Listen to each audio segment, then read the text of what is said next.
அவுது பில்லாஹி மினஷ் ஷைத்தானிர் ரஜீம் பிஸ்மில்லாஹிர் ரஹ்மானிர் ரஹீம். அல்லாஹ்வின் அருள் கொண்டு அல் குர்ஆனின் ஒளி உங்கள் இதயங்களை பவளமாக மாற்றட்டும் இன்ஷா அல்லாஹ். நூருல் குர்ஆன் ஒஃபிஷியல் யூடியூப் சேனல் ஊடாக உங்களுக்கு சலாத்தை தெரிவித்துக் கொள்கின்றேன். அஸ்ஸலாமு அலைக்கும் வரஹ்மத்துல்லாஹி வபரகாத்துஹு. நிச்சயமாக என்னுடைய பதிவுகள் அனைத்தும் எனக்கே முதல் நினைவூட்டல்.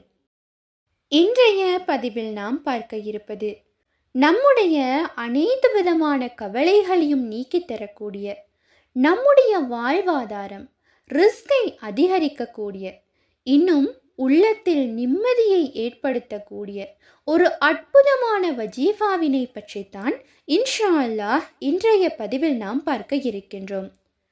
இன்ஷா அல்லாஹ் நாம் மிகவும் சிறப்பான ஒரு நாளில் இருக்கின்றோம்.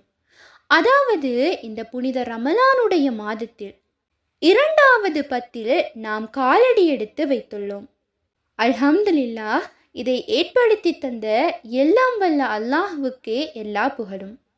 இன்ஷா அல்லாஹ் இந்த ரமலானுடைய மாதத்தில் நாம் அனைவரும் நோன்பாளிகளாக இருக்கின்றோம். இந்த ஒரு நாளில் இந்த அமலை செய்வதன் மூலமாக எம்முடைய வாழ்க்கையில் ஏற்படக்கூடிய அத்தனை கவலைகளையும் மன அழுத்தத்தையும் குறைக்கின்றது. எம் அனைவருடைய வாழ்க்கையிலும் பிரதான பிரச்சனையே கவலையாகும், மன அழுத்தமாகும். இன்ஷா அல்லாஹ் இந்த அமலின் மூலம் அதை நீக்கிக் கொள்ள முடியும். மேலும் இதனால் உள்ளமானது நிம்மதி அடைகின்றது. நமக்கு ரிஸ்கின் வாசல்களினை திறந்து வைக்கும். இது நம்முடைய துஆக்களினை கபூலாக்குவதற்கு ஒரு நம்பிக்கை வழியாகவும் காணப்படுகின்றது. இந்த அமலை இன்ஷா அல்லாஹ் நாம் செய்யும் போது வுலூ செய்து கொண்டு ஒரு சுத்தமான இடத்தில் அமர்ந்து கொண்டு, யா அல்லாஹ், இந்த ரமலானுடைய மாதத்தில் உன் நெருக்கத்துக்காக என் கவலை நீங்க வேண்டும், என்னுடைய பாவங்கள் மன்னிக்கப்பட வேண்டும், அதற்காக நான் இந்த அமலை செய்கின்றேன் என்று மனதில் நியத்து வைத்துக் கொள்ளுங்கள். இன்ஷா அல்லாஹ் அதன் பின்னர் இந்த அமலினை செய்து கொள்ளுங்கள். நாம் 2 அமல்களினை பார்க்க இருக்கின்றோம். இதை சேர்த்து செய்யும் போது இதனுடைய சிறப்பு அதிகமாக இருக்கும்.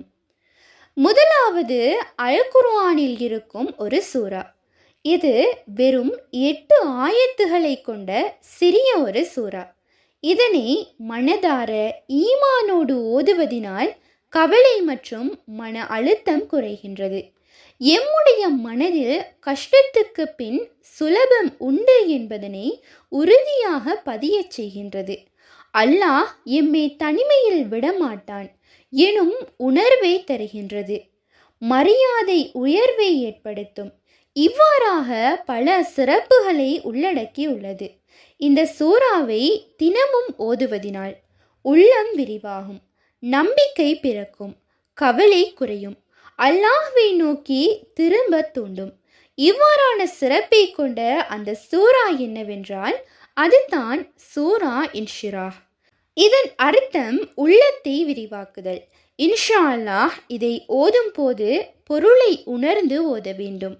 இதனுடைய பொருள் என்னவென்றால், அளவற்ற அருளாளன், நிகரற்ற அன்பாளன் அல்லாஹ்வின் பெயரால் ஓதுகின்றேன். உமக்கு உமதுள்ளத்தை நாம் விரிவுபடுத்தவில்லையா? உமது முதுகை முறித்து கொண்டிருந்த சுமையை உம்மை விட்டு நாம் இறக்கி வைத்தோம். புகழை நாம் உயர்த்தினோம். எனவே கஷ்டத்துடனேயே இலேசு இருக்கின்றது. நிச்சயமாக கஷ்டத்துடன் இலேசு இருக்கின்றது. வேலைகள் முடித்துவிட்டால் நின்று வணங்குவீராக.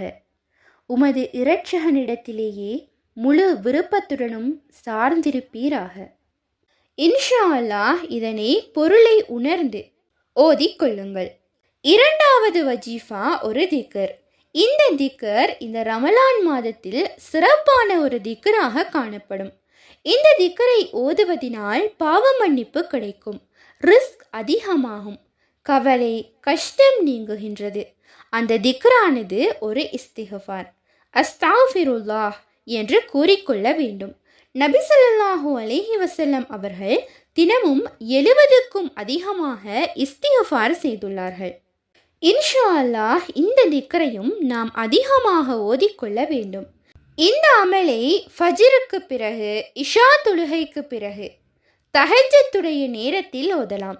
ஆனால் சிறப்பான ஒரு நேரமாக இருப்பது தஹஜ்ஜுடைய நேரமாகும். இன்ஷா அல்லாஹ் செய்து பாருங்கள். இதனை நாம் ரமலான் மாதம் முழுவதும் செய்து கொள்ளலாம். குறைந்தது 7 நாட்கள் தொடர்ந்து ஓதிக்கொள்ளுங்கள். இன்ஷா அல்லாஹ் இதை ஓத கவலை, மன அழுத்தம் குறையும், உள்ளத்தில் நிம்மதி ஏற்படும், ரிஸ்க் பரக்கத் ஏற்படும், நம்முடைய துஆக்கள் கபூலாகும். சூரா இன்ஷிராகை ஒரு முறை ஓதினால் கூட போதுமானது.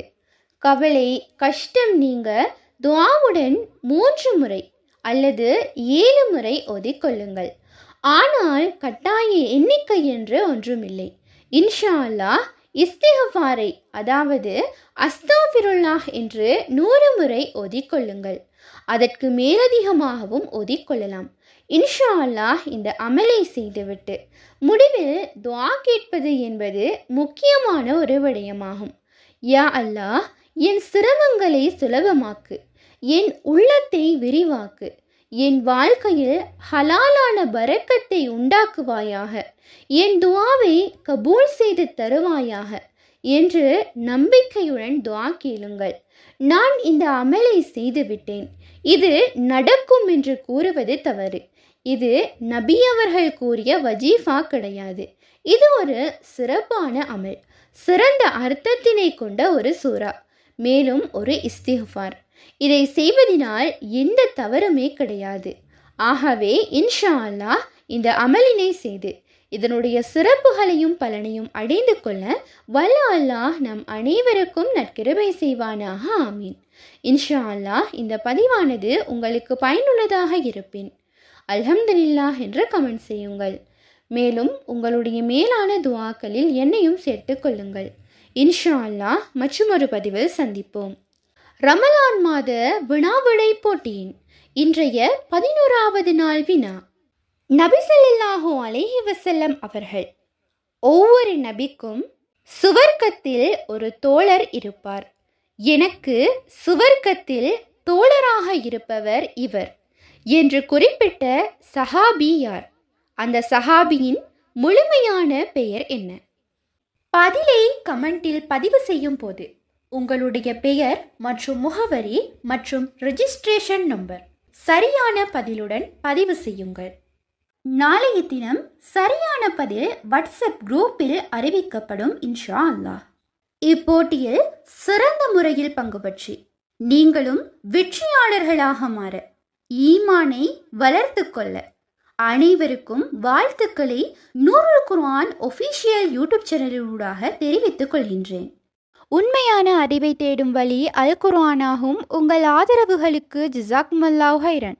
தொடர்ந்தும் எம்முடன் பயணியுங்கள். அஸ்ஸலாமு அலைக்கும் வரஹ்மத்துல்லாஹி வபரகாத்துஹு.